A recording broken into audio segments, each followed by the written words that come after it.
ఇప్పుడే జీ5 app download చేయండి. చూడండి మీ ఫేవరెట్ టీవీ షోస్ ఎప్పుడైనా ఎక్కడైనా. మీరు అన్నదానిని నేను అంగీకరిస్తున్నాను. అక్షయ మీతో కలిసి తినడానికి సరిపోదు.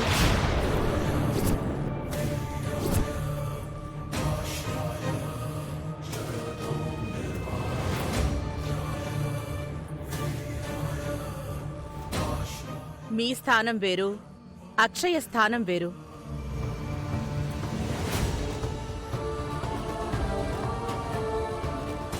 మీరు భక్తులైతే అక్షయ అమ్మవారు.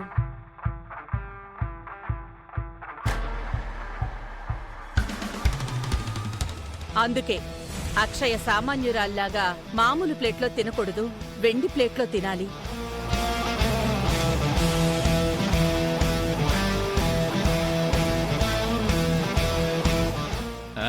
అది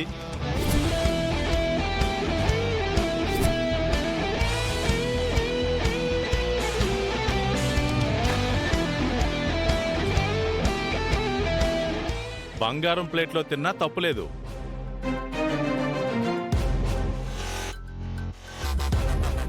వేదా, ముందు అక్షయ్కి వడ్డించు.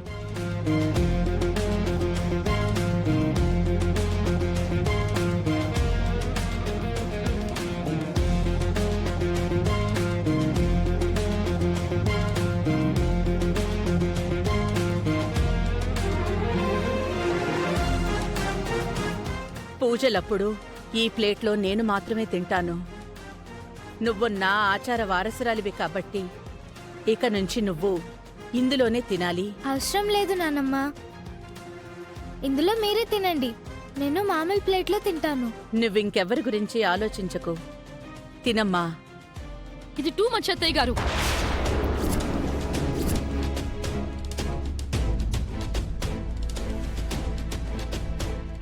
అక్షయ మీ ఆచార వారసురాలైతే మాత్రం ఇంత ప్రత్యేకించి చూడవలసిన అవసరం లేదు.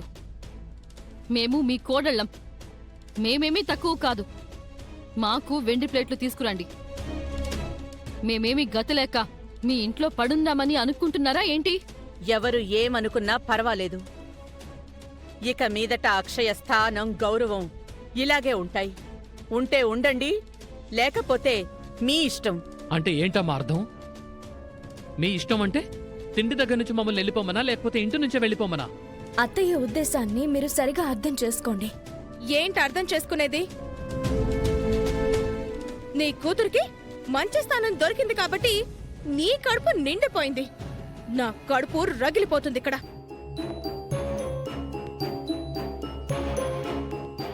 పిల్లలు తేడాగా ఉండొచ్చు కానీ తల్లిదండ్రులు తేడాగా ఉండకూడదు. మీరు మాత్రం అంత పార్షియాలిటీ చూపిస్తున్నారు. ఇది ఎంతకాలమో మేం కూడా చూస్తాం. ఏంటి బెదిరిస్తున్నారా? నిరాహార దీక్ష కూడా చేస్తాం. లావణ్య, ఏంటిది? లావణ్య, రేయ్. నా మాట విను. రేయ్, ఆగరా రేయ్. భోజనం మీద అలక్కండి. నిరాహార దీక్ష అంటే అన్నం తినకుండా వెళ్ళిపోవడమా? ఏ, నువ్వు కూడా చేస్తావా ఏంటి? నో, నేను కడుపు నిండా తింటాను. తిను. వాళ్ళేమీ తినకుండా ఉండరు. ఆన్లైన్లో ఆర్డర్ పెట్టుకుని తలుపులు మూసుకుని మరీ తింటారు. వేదా, మనం తిందాం. కూర్చో.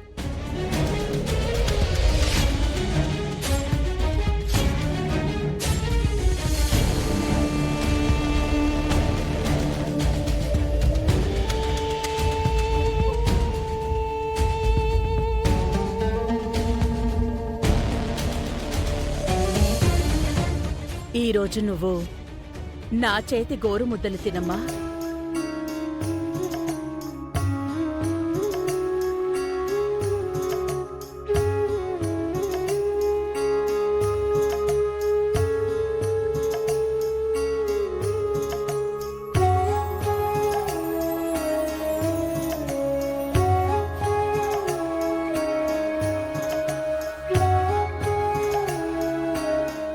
నిహారిక వాళ్ళు నా కూతురు మీద చాలా ఆసక్తితో ఉన్నారు. వాళ్ళ దిష్టి తగలకుండా చూడు తల్లి.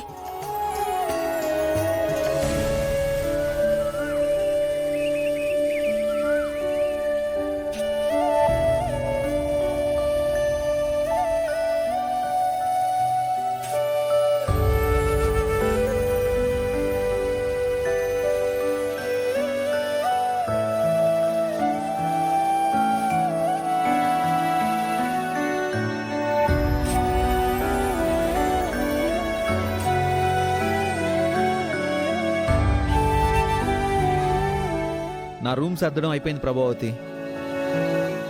నీ ధూప నైవేద్య సమర్పణలు త్వరగా అయిపోతే మనం బ్రేక్ఫాస్ట్ చేద్దాం.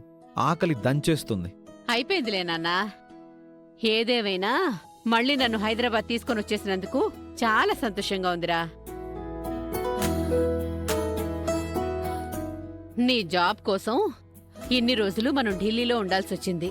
నాకు కూడా చాలా ఆనందంగా ఉందమ్మా. భార్య ఉండుంటే నీకు కొంచెం భారం తగ్గుండేది కదా. నాక్కూడా నా కోడలు పనుల్లో సాయంగా ఉండేది. నేను పిండి రుబ్బితే అది దోశలు వేసేది, నేను బట్టలు ఉతికితే తను ఆరేసేది, నేను దీపం పెడితే తను హారతిచ్చేది. తొందరగా పెళ్లి చేసుకోరా. కోడల్లేక మనవ సంతానమూ లేక ఇల్లంతా బోసిపోయినట్టుంది. నీకెప్పుడు నా పెళ్లి గోల తప్ప మరో ఆలోచనే ఉండదా ప్రభా? పెళ్లి గోలని పెళ్లి సందడిగా మార్చు. అప్పుడు నా టార్చర్ నీకుండదు. సరే సరే, నేను స్నానం చేసి వస్తాను. ఈ పూట బయట తినేద్దాం. నువ్వు రెడీగా ఉండు. ఉమ్. రేయ్, నా కొడుకు పెళ్లి చేసుకోకుండా తల్లిని ఇబ్బంది పెడుతున్నాడు అని నీ మీద కేసు పెడతాను. పెట్టుకో ప్రభా, పెట్టుకో. నా కేసు నేనే వాదించుకొని గెలుస్తాను.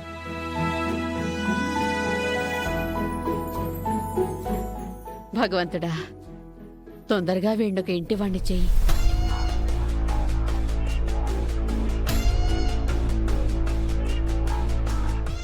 ఇంతకాలం నేనున్న చోటికి నువ్వు రాలేవు కాబట్టి నువ్వున్న చోటికి నేనొచ్చేశాను.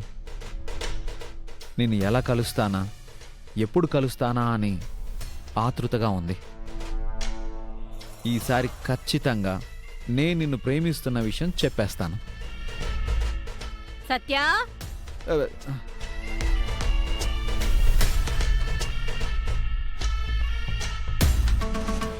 ఎందుకురా అంత కంగారు పడుతున్నావు? నా రూమ్లోకి వచ్చే ముందు నా పర్మిషన్ అడగాలి కదా. నా కొడుకు రూంలోకి రావడానికి నేను పర్మిషన్ అడగాలా? అవును, అడగాలి. నేను పెద్దన్నయ్యాను కదా. నా గర్భంలోకి వచ్చినప్పుడు నా పర్మిషన్ అడిగే వచ్చావా నువ్వు? ఆ, అది వేరు, ఇది వేరు. అది సరే, వెనకాలేముంది? ఏం దాచుకుంటున్నావు? ఏం లేదు, ఏం లేదు.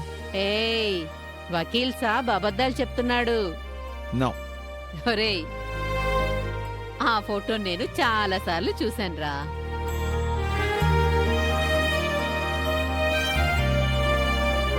జీ5 యాప్ డౌన్లోడ్ చేసి అన్ని ఎపిసోడ్స్ పూర్తి ఉచితంగా చూడండి.